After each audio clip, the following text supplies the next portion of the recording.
Logística em Foco. Oferecimento MDC4 Publicidade. Montécnica.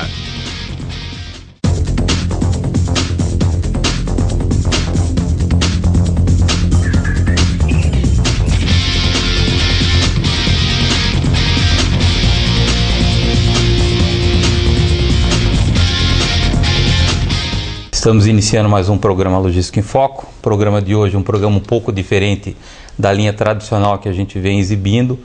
A gente sempre trazendo no programa profissionais, executivos, para falar um pouquinho sobre negócios, mas também tem uma parte do programa que a gente dedica especialmente para o ser humano.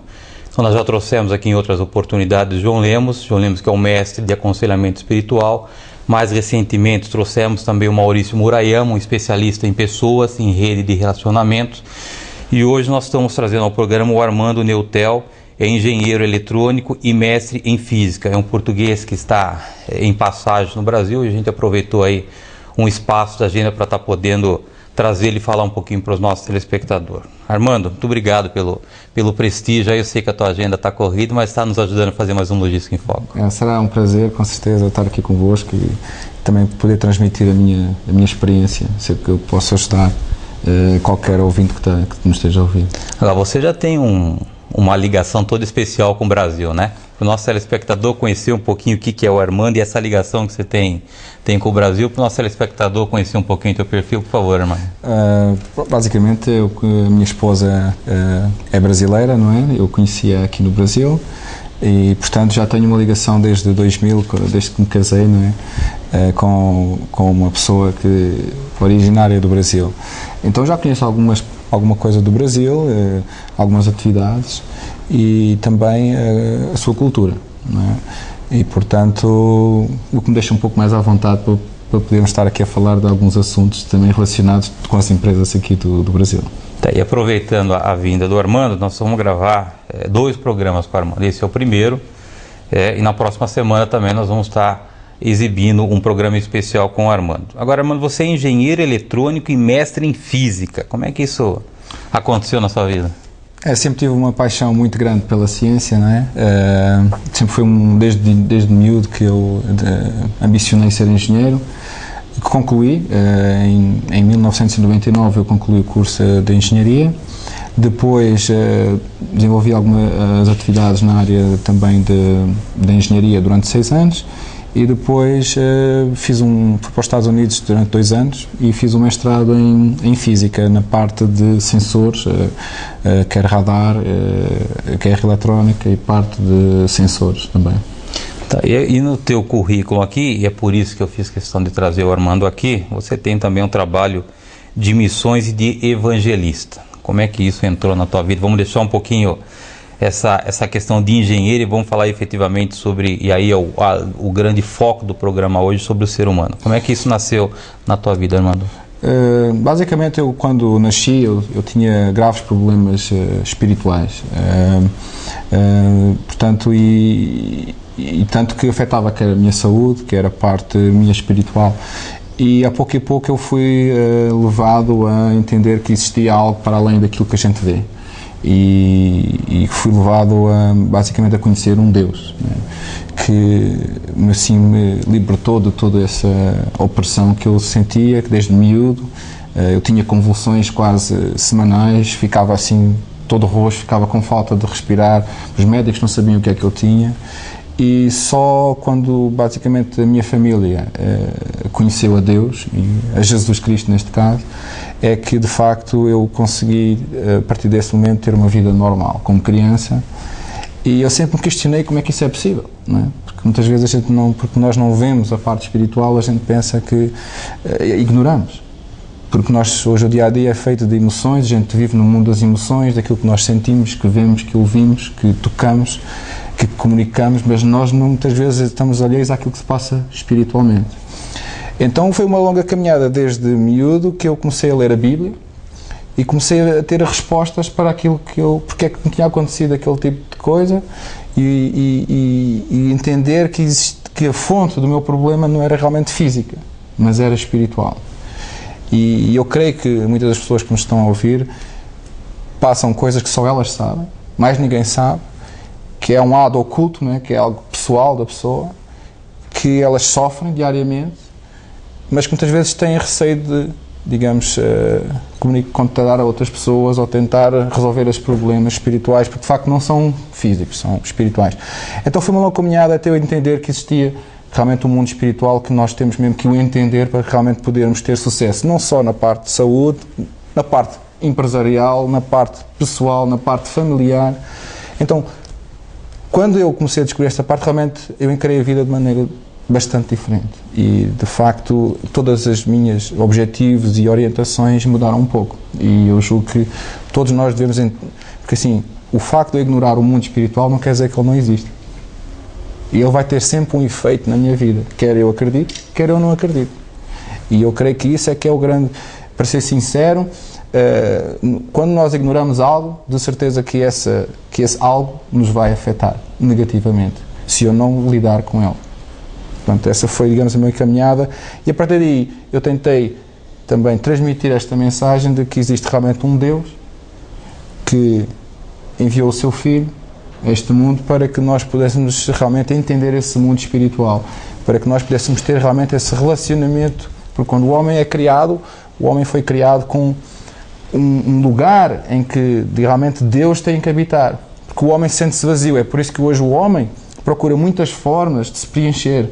Ele tenta procurar muitas vezes, sei lá, relacionamentos, ele tenta procurar o álcool, a bebida, ele tenta procurar o cigarro, as drogas, etc. Porque ele sente realmente que há algo que ele tem que preencher emocionalmente, espiritualmente, só que ele vai buscar essas coisas naquilo que ele vê, no mundo que ele vê. Quando, de facto, o que nós precisamos preencher, de facto, é a nossa parte espiritual. Se nós estivermos bem espiritualmente, tudo na nossa vida vai correr bem. Pelo menos essa é a minha experiência, digamos. Foi assim que eu entrei nesta área de evangelismo, porque eu creio que tenho que transmitir uma mensagem ao mundo que há um Deus que nos ama e que tem poder para cumprir as suas promessas. E que as pessoas têm que entender, né, Armando, que as coisas primeiro acontecem no mundo espiritual, depois aqui no mundo material, né? Exatamente. Então não dá para inverter esse valor, né? Quer dizer, essa lógica, né? Não dá. Eu queria dizer isto também, o caso do meu caso, que é o seguinte, que muitas pessoas às vezes acontece, às vezes as pessoas a vida vai correr mal e ninguém sabe porquê. Então, mas eu não fiz mal nenhum, ainda agora, às vezes as crianças sofrem, etc. E muitas vezes a gente põe a culpa em Deus. Pensa que Deus está no controle. Não, Deus não está no controle. De facto, a autoridade deste mundo foi entregue a Satanás. Ele é o príncipe deste mundo, segundo a Bíblia diz, e é ele que realmente está no controle. E nós, se não estivermos em Cristo, estamos que, por assim dizer, num mundo sujeito a todo o tipo de maldições que este mundo está sujeito, e este mundo, como a Bíblia diz, vai realmente haver uma incrementação, digamos, no mal e na iniquidade, assim como na ciência. E a parte espiritual, nós temos que mesmo cada vez mais tornar-nos homens espirituais. Porque se não o fizermos, estamos de facto sujeitos digamos, a forças e poderes que desconhecemos, mas que de facto Deus já criou um caminho para que nós possamos realmente não só estar protegidos contra esses poderes, mas também podermos ser opressores desses poderes, pela autoridade que há no nome de Jesus Cristo. E as pessoas, às vezes, pelos seus problemas, aquilo que você falou, acaba querendo brigar com Deus, né? E o que as pessoas não sabem é que Deus não muda, né? Deus é um Deus de princípio. Você que sai dos princípios de Deus e arca com as suas responsabilidades por isso, não é? Exatamente, porque de facto a única poder que nós podemos usar para conseguirmos sair desses problemas, por acaso, como eu entrei no Evangelho, foi por uma necessidade. Mas às vezes as pessoas têm tudo na vida, têm dinheiro, têm uma família e parece que não precisamos de Deus para nada. Mas eu quero dizer o seguinte, é que todos nós um dia, se nós adiarmos esta decisão, pode ser um dia tarde demais para nós a fazermos. Porque, digamos, nós precisamos de facto de Deus por uma coisa, nós não podemos salvar-se a nós próprios. Nós não temos poder sobre a nossa própria vida. E uma prova disto é que todo o homem vai passar por uma porta que se chama morte. E a raiz da palavra morte é separação. Quando o homem morre, o espírito separa-se do corpo e por isso o corpo é como um casaco. Se eu tirasse o meu casaco agora, ele caía no chão sem vida, não é? Da mesma forma, quando eu, eu morro, o meu espírito sai e o corpo, a gente vê a pessoa já sem animação. Mas ele, de facto, o homem não é aquilo que a gente vê. O homem é parte interior, é parte espiritual, que é eterna, porque a Bíblia diz que nós fomos feitos à imagem e semelhança de Deus. Quer dizer, que tal e qual Deus é eterno, nós também somos eternos. Agora, a questão é, para onde é que a gente vai viver a eternidade? A Bíblia diz que, se eu estiver em Cristo, eu estou selado, estou como que guardado, estou protegido, que no momento em que eu deixo este mundo, porque nós estamos aqui numa passagem, a gente vive aqui 60, 70, 80 anos, e no momento em que eu parto deste mundo, a Bíblia declara que não existe purgatório, que não existe um lugar onde é que eu vou ser lavado, não existe um lugar onde eu vou ser esfregado, por assim dizer, para poder ser autorizado a entrar no céu, mas sim, se eu tiver Cristo no meu coração, eu tiver aceitado e tiver-me arrependido dos meus pecados, aí eu vou, digamos, entrar na paz eterna com Deus. Ou, se de facto não tiver Jesus na minha vida, a Bíblia diz que, de facto, porque eu não criei no Filho de Deus, eu já estou condenado. Ou seja, o meu fim vai ser viver eternamente afastado de tudo aquilo que Deus planeou para nós. Tá bom, Armando, eu vou pedir a licença por um rápido intervalo. Na volta nós retomamos o assunto com o Armando Neutel, que é engenheiro eletrônico, mestre em físico e tem um trabalho aí todo especial no mundo inteiro de evangelismo. Nós voltamos num instante.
O mundo da logística ganhou mais uma ferramenta de comunicação, o Logística em Foco News. Com edições bimestrais, o jornal traz em suas